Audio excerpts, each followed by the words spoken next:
Bismillahirrahmanirrahim. Assalamualaikum warahmatullahi wabarakatuh. Saya Duliaman, NIM G2M1250003. Yang saya hormati dosen pengampu mata kuliah kolokium Ibu Profesor Indrani Nur, SPI, MSI, PhD. Perkenankan saya pada kesempatan ini untuk memaparkan hipotesis, rumusan masalah, kerangka pikir dari sebuah jurnal. Sumber artikel yakni penulisnya Tuhumena et al. 2024 dengan judul Strategi Pengembangan Wisata Bahari. Nama jurnalnya yakni Sumber Daya Akuatik Indo-Pasifik, Vol 8 nomor 2 Mei 2024. Hipotesis 0 atau H0 yakni tidak terdapat pengaruh yang signifikan antara kondisi ekosistem terumbu karang yang meliputi kecerahan perairan, komposisi taksa karang, kelimpahan ikan karang, kecepatan arus, suhu, dan gelombang terhadap potensi pengembangan wisata bahari di perairan Pantai Morella. Sementara hipotesis alternatifnya atau H1 terdapat pengaruh yang signifikan antara kondisi ekosistem terumbu karang yang meliputi kecerahan perairan, komposisi taksa karang, kelimpahan ikan karang, kecepatan arus, suhu, dan gelombang terhadap potensi pengembangan wisata bahari di perairan Pantai Morella. Rumusan masalah. Terumbu karang merupakan habitat bagi ikan karang secara ekologi. Ada beberapa hal yang dapat dirumuskan bagi pencapaian dan kondisi terumbu karang di perairan Pantai Lubang Buaya Negeri Morella dalam kondisi baik sebelum ditemukan pada tahun 2016 yang dipublikasi oleh komunitas Travelers Baronda Ambon.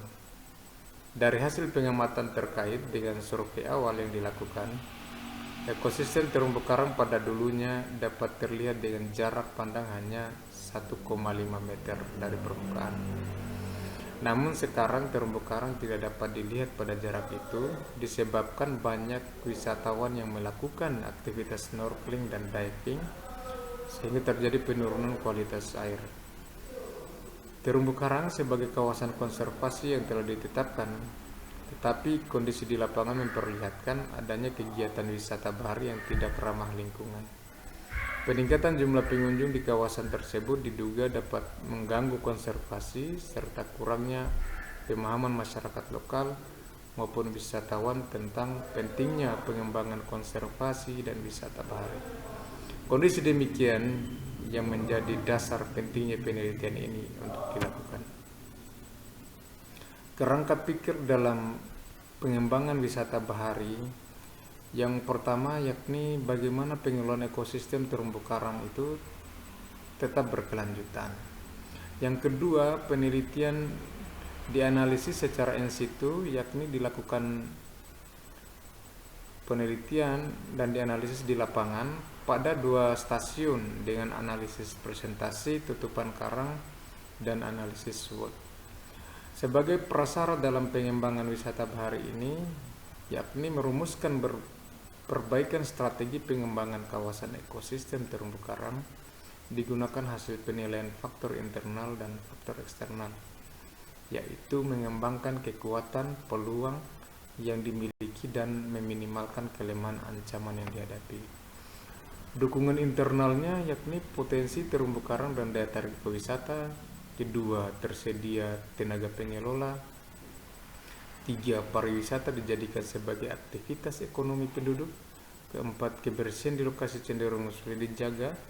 5, wisata budaya belum terkemas dengan baik. 6, minimnya bantuan dari pemerintah. 7, kurangnya pengawasan. Adapun dukungan eksternalnya yakni pertama, peluang kesempatan kerja. 2, dukungan kebijakan pemerintah daerah. Yang ketiga, menurunnya daya dukung lingkungan alam. Yang keempat, pencemaran lingkungan oleh limbah maupun sampah yang tidak ramah lingkungan. di sekitar pantai Lubang Buaya. Nah, untuk meningkatkan pengembangan wisata bahari ini, maka dibutuhkan MCS, yakni monitoring, controlling, dan surveillance, serta koordinasi antara stakeholder, meningkatkan sarana dan prasarana penunjang, serta meningkatkan akses permodalan. Demikian yang bisa saya sampaikan pada kesempatan ini. Lebih dan kurangnya mohon dimaafkan. Billahi taufiq wal hidayah. Wassalamualaikum warahmatullahi wabarakatuh.